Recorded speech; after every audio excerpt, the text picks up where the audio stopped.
Here, Ram did not paid allotment money and his share were forfeited. The journal entry for the forfeiture of share is that you know it very well कि forfeiture of shares का journal entry क्या होगा. The journal entry will be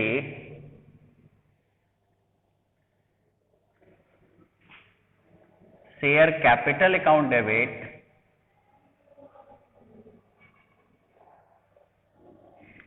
to share forfeiture account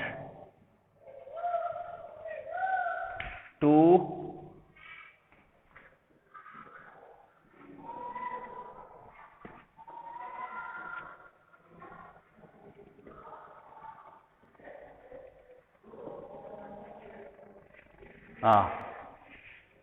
share capital account debit to share forfeiture account to share allotment account.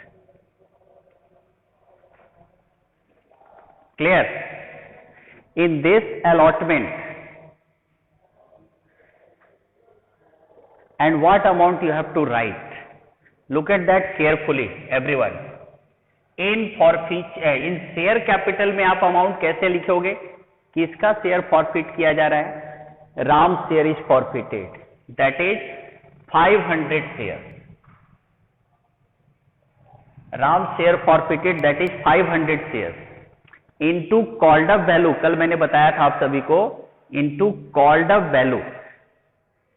Called up value मैंने बताया था कि जिस place पे फॉरफिट हो रहा है वहां तक ऐड किया जाता है, that is called up value. यानी इसने क्या नहीं दिया है? अलॉटमेंट, और अलॉटमेंट में के बाद फॉरफिट कर लिया जा रहा है. तो आपको क्या करना है? अलॉटमेंट तक आपको जोड़ना है कि कितना फेस वैल्यू मिल चुका था अलॉटमेंट तक. तो here 3 + 4 how much? 7 is the called up value. Application तो हमेशा एडवांस देना है, वो तो जोड़ेंगे ही. तो 3 + 4, ठीक है, that is called up value. Now इस फॉरफीचर में आप क्या लिखोगे? 500 शेयर इंटू कितना लिखोगे? जितना आपने एडवांस ले चुका है. जैसे मैंने बताया था ना कि डाउन पेमेंट ले लिया, फर्स्ट इंस्टॉलमेंट ले लिया, उसी तरह कितना पैसा उससे मिल चुका है. देखो यहां एप्लीकेशन तो वो पहले दे चुका है ना, अलॉटमेंट नहीं दिया है, एप्लीकेशन तो दे चुका है ना. तो जितना पैसा आपने रिसीव कर लिया है, that you have to write here 3 rupees. Clear? तो 7 5 जा 3500, 5 3 जा 1500, एंड देन शेयर अलॉटमेंट में आप क्या लिखोगे? इसमें से इसको बैलेंस कर दो, लिख सकते हो. और नहीं तो शेयर अलॉटमेंट नहीं दिया है इस बंदे ने, तो 500 इंटू क्या नहीं दिया है? Allotment. How much is the allotment value? ₹4. So you have to write here 4. This will be 2000. Now its narration will be being share forfeited. Got it everybody? Called up value कितना लिखा, समझ में आ गया? Okay. Now I am coming to the next one. Next example अब ले रहा हूं. आपको कॉल्ड अप वैल्यू सिखा रहा हूं और शेयर फॉरफीचर में कितना लिखा जाता है वो सिखा रहा हूं आप सभी को. Listen it carefully and attentive. तो पहला कंडीशन ये था. सेकंड कंडीशन मान लो राम डिड नॉट पेड. यहां अलॉटमेंट मनी लिखा था, अलॉटमेंट मनी इरेज कर रहा हूं और अलॉटमेंट मनी की जगह कर दे रहा हूं first call. Ram did not paid first call money. Clear? Then what will be the forfeiture entry? Entry will be same. Share capital account debit to share for future account to share first call account, यही होगा ना। Now ध्यान से देखना और मुझे बताना। अब बताओ मुझे ये शेयर कैपिटल में 500 इंटू कितना लिखूं? 500 इंटू कॉल्ड अप वैल्यू। तो कॉल्ड अप वैल्यू चेक करने के लिए ये देखा जाता है कि कहां पे फॉरफिट हो रहा है। फर्स्ट कॉल में फॉरफिट हो रहा है, तो आप फर्स्ट कॉल तक ऐड कर दो कि कितना हो चुका है called up. 3 application, 4 allotment and 2 first call, that is 4, 3, 7 और 2 9 रुपीज कॉल्ड अप हो चुका है। That 9 rupees you have to write here in called up value. Clear everybody? और फॉर फ्यूचर में आप कितना लिखोगे?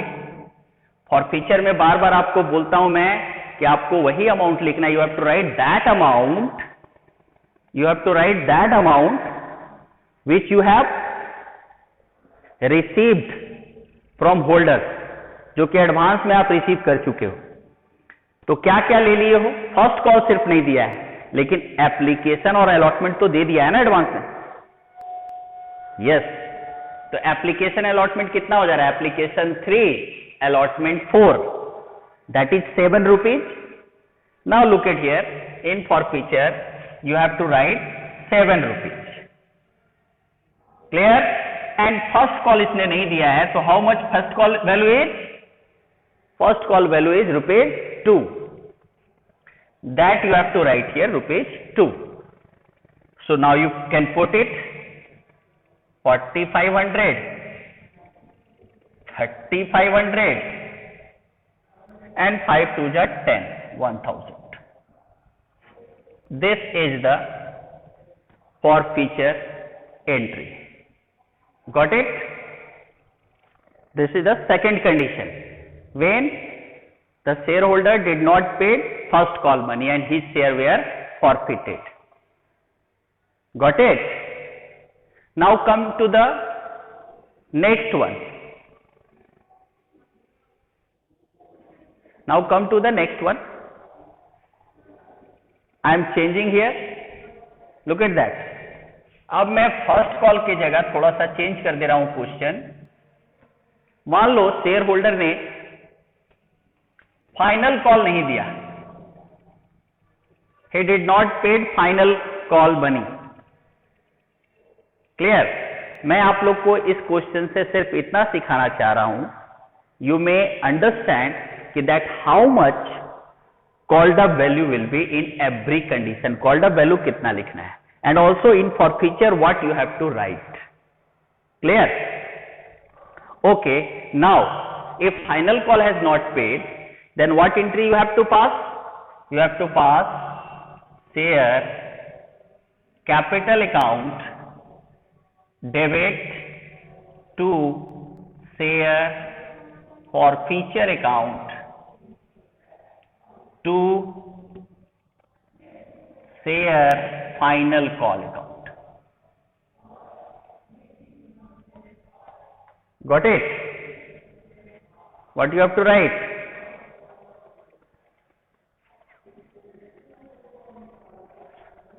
Share capital account debit to share forfeiture account to share final call.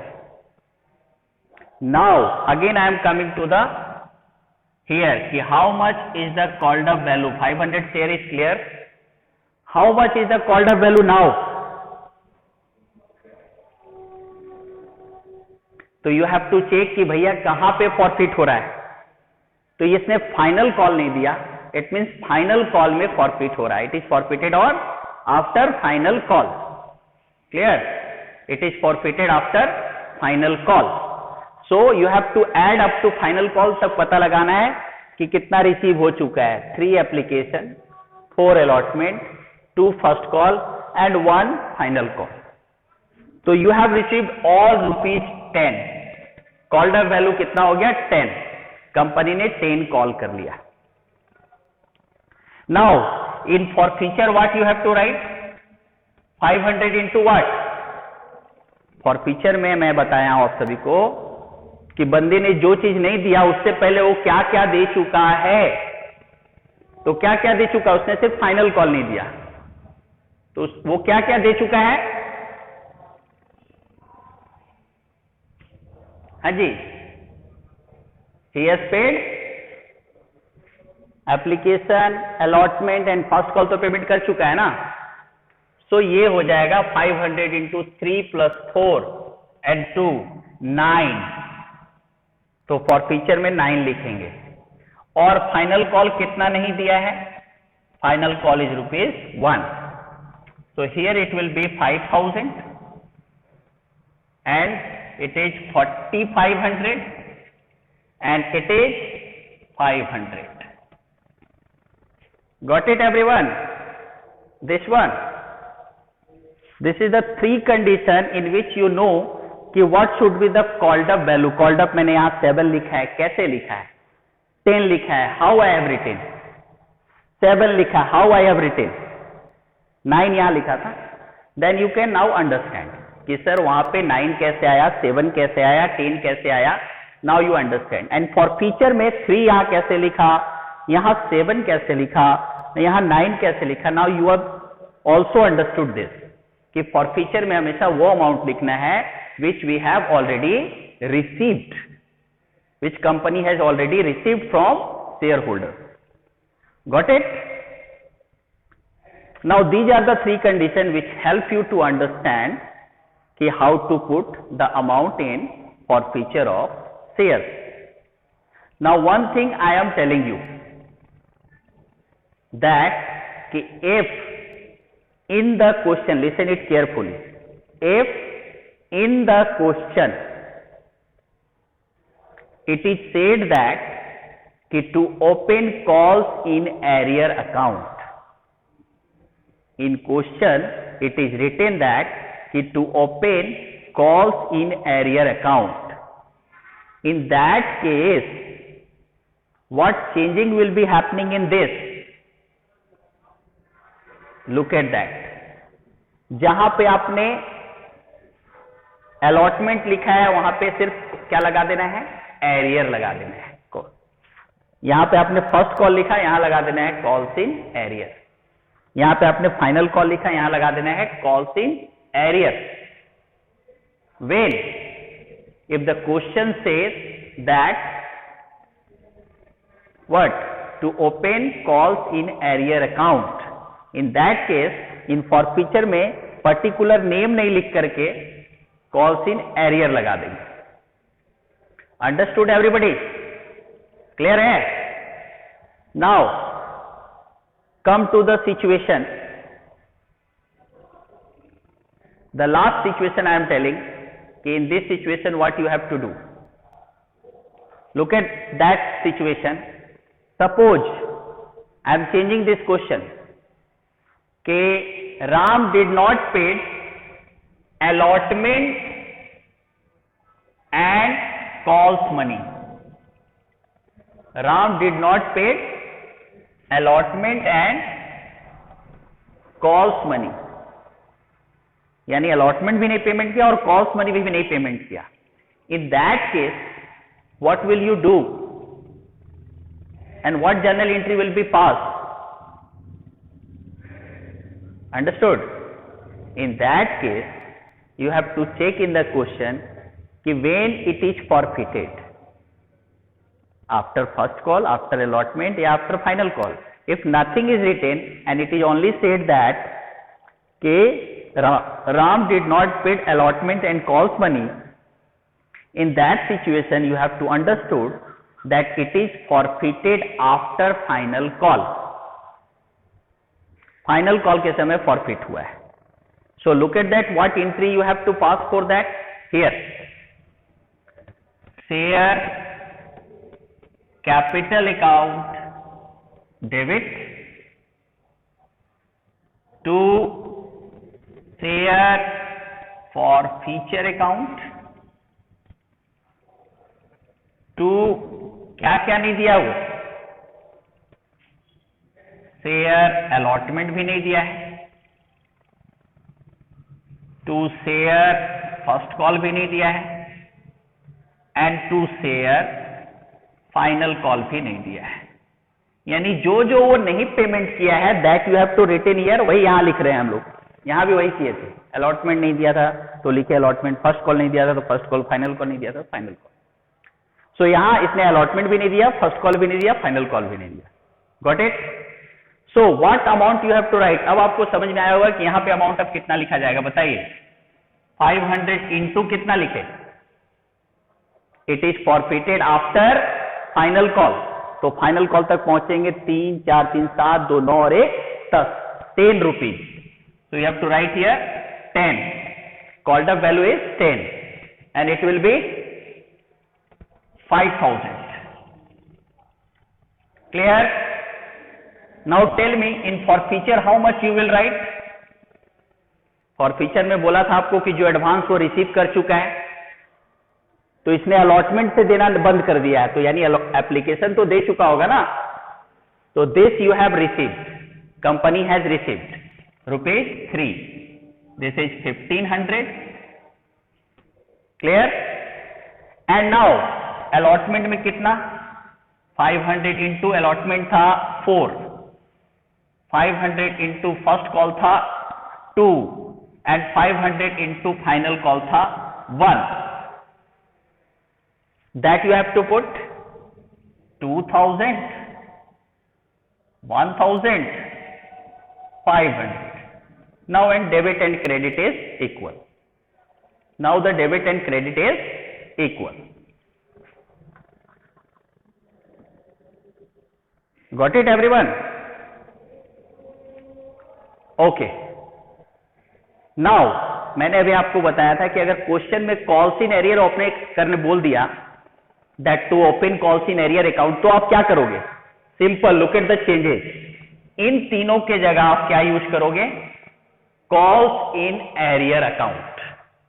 देखो मैं करके बता रहा हूं, और share capital account debit to share forfeiture account and to calls in arrear account. यानी इन तीनों के जगह क्या लगा दिया? Calls in arrear. Clear?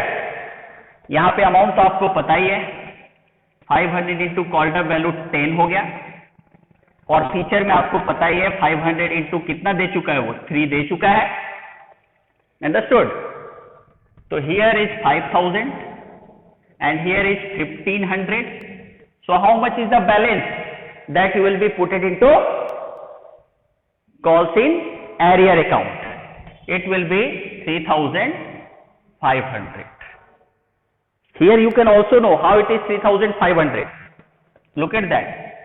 500 into allotment, first call and final call. How much allotment? 4.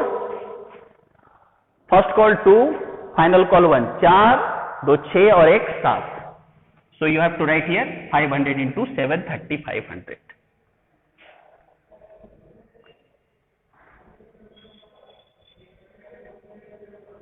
Got it? Now this is the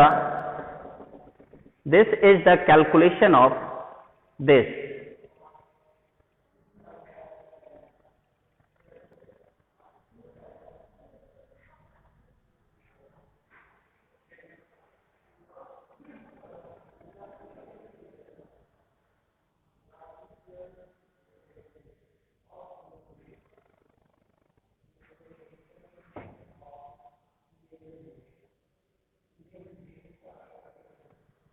Clear?